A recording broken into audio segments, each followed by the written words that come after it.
So, in celebration of 60 years of Spider-Man, the Hasbro Marvel Legends team is releasing the Spider-Man Into the Spider-Verse Spider-Man Noir and Spider-Ham pack here.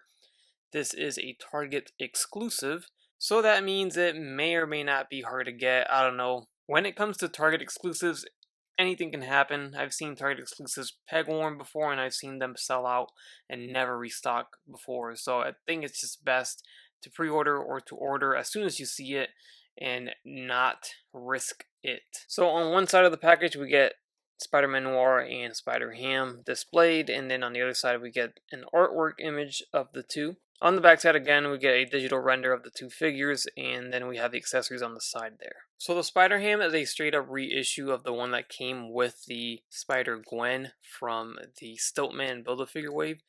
And the Spider-Noir is the first time we're getting him, so this isn't a reissue. Although he is reusing some parts, but he is mostly new as well. So he's got the legs, or at least the upper legs, of the Star-Lord T'Challa. That includes the groin, the thighs, and the knee, but then the shin guards down to the boot is new. The trench coat is also new, and so is the arms and the head sculpt, of course. The torso is also from the T'Challa Star-Lord figure. So overall, in my opinion, a great mixture of parts here to make a a good-looking Spider-Noir from the movie. So this is, of course, from the Into the Spider-Verse animated movie. One of the best Spider-Man movies ever made, in my opinion. I loved it, and this was a character that was missing from their initial releases of movie figures for that animated movie. We did get Spider-Gwen. We did get Peter B. Parker, and of course regular Miles Morales, Prowler as well. And as we all know, Spider-Noir was voiced by Nicolas Cage in the movie, so that makes this figure even more badass. So although I truly appreciate that they are giving us a brand new trench coat with this figure and not reusing that Nick Fury trench coat that we've seen a million times before, I do wish that we had the option to maybe swap it out with one that wasn't windswept as aggressive as this one.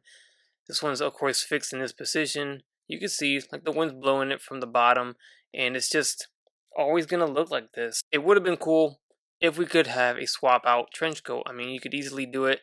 You can see that it does remove here through the arms, maybe pop the arms off, and then get a new trench coat. They kind of did a swap out trench coat with the Reed Richards, even though that only came with one.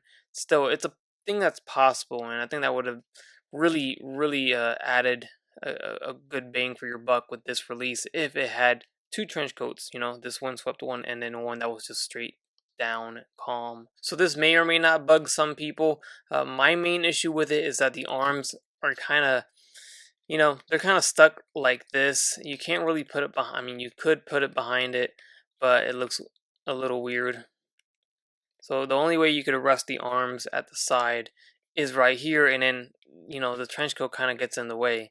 You could put it on the front there, but then I don't know. It's just a very minor gripe of mine. That's it. So overall, the figure is all black, but we do get some detail printed onto the forearms and even on the shoulders there, on the face and on the front of the fedora hat right there. It gives it that comic book slash animated look. That art style they used in the movie. That's what they're trying to go for here, and I appreciate that. Just even some right there on the knees too. Honestly, that's a nice added touch in my opinion. I like that a lot.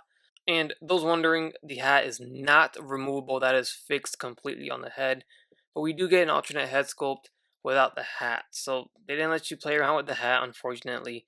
That would have been much easier, right, if this was just removable. But hey, it is what it is. We do get an alternate head without the fedora on there.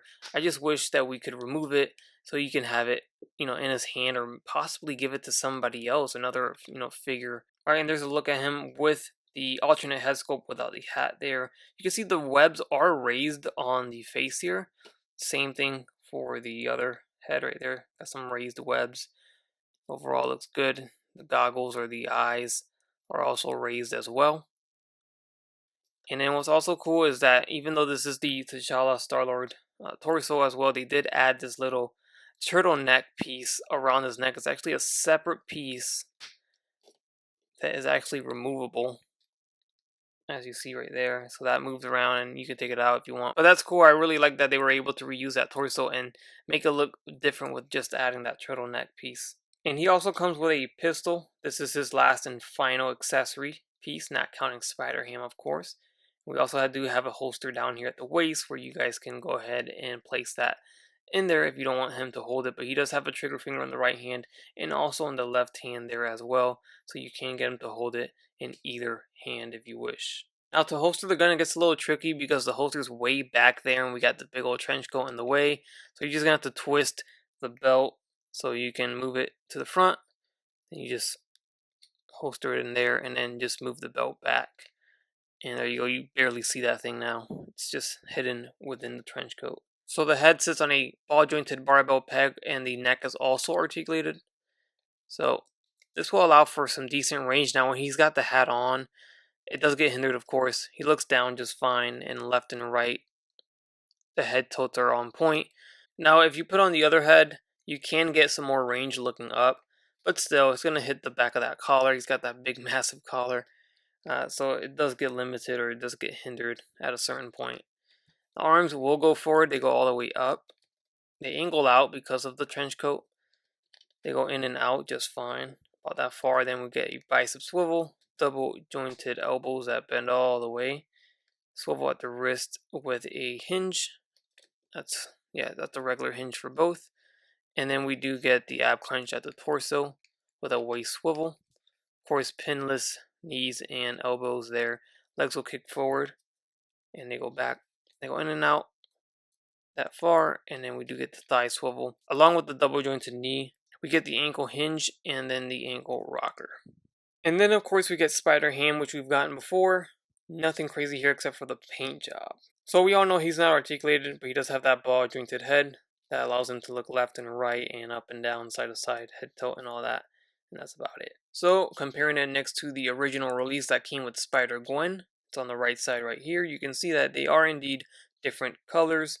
The new one, which is on the left, is much brighter, more vibrant. The blue is a different blue. We get a lighter blue on the original one when we get a darker blue, and it's more glossy on the new one. And then the red, of course, is more, I guess it's a little bit more glossy, but it's just more brighter. I honestly prefer the original release, but some may like this one too. So comparing Spider-Noir next to the comic book version of Spider-Noir, this is the one that released with the Lizard Build-A-Figure wave. Did not come with a fedora hat. A lot of people had to custom make one or 3D print one or, have somebody make one for them to attach to this figure. And I can see maybe that's why Hasbro permanently attached it to this figure so people wouldn't use it on this one. I don't know, maybe they're just being mean. I can see them releasing another comic Spider-Noir in future with it, so maybe that's why they did it. But you can see that the original one, or the comic book one I should say, has that infamous Nick Fury trench coat that we all adore so much, right? And now we got the new one here on the left side. So as you see, the Nick Fury one isn't as windswept as the new one here. So pick and choose which one did you prefer. The problem with the old one is that the arms would not settle straight down. They would always be at an angle outwards, like you see his left arm right here. So that's the main issue with this trench coat. But this one here, you can see that the arms do go down, but then they kind of get, like I mentioned earlier, the trench coat gets in the way. So I don't know. They both got their faults right now. Alright, so let's go ahead and get them grounded here. Side by side, you can see that the comic book version is slightly shorter than the Spider-Noir. Getting the measuring tape here, the comic version stands about 6.5 inches, while the animated version is almost 7 inches tall, just under that, but definitely slightly taller than the comic book version. And here's the rest of the gang. Here we have Miles Morales, Gwen Stacy, Spider-Gwen of course, Peter B. Parker, and Prowler. We are that much closer to completing our Into the Spider-Verse movie figures. I still feel like we're missing quite a bit. If only they could give us a Kingpin somehow, that would be awesome in that animated style. As well as Doc Ock from the movie. We are getting a sequel, so maybe that would be a perfect opportunity to revisit some of the older characters from the first movie, as well as some of the new ones from the new one. And with that, that will conclude my review of the Hasbro Marvel Legends Into the Spider-Verse Spider-Man Noir Target exclusive figure with Spider-Ham. So all in all, despite its flaws, I still really enjoyed this figure a lot, and I really like it more than the comic book version. If you want, you could probably pass this on as a comic book version of Spider-Noir until we get an updated version. But of course, this is meant to be displayed with your Into the Spider-Verse animated movie figures. All I'm saying is that it looks great either way. Hopefully you guys enjoyed this review and found it informative and helpful, and if you did, would appreciate if you guys would hit that like button down there. Also leave a comment, let me know your thoughts on the video, and consider subscribing if you haven't done so already. As always, everyone, take care, take it easy, and I will catch you on the next one. Bye.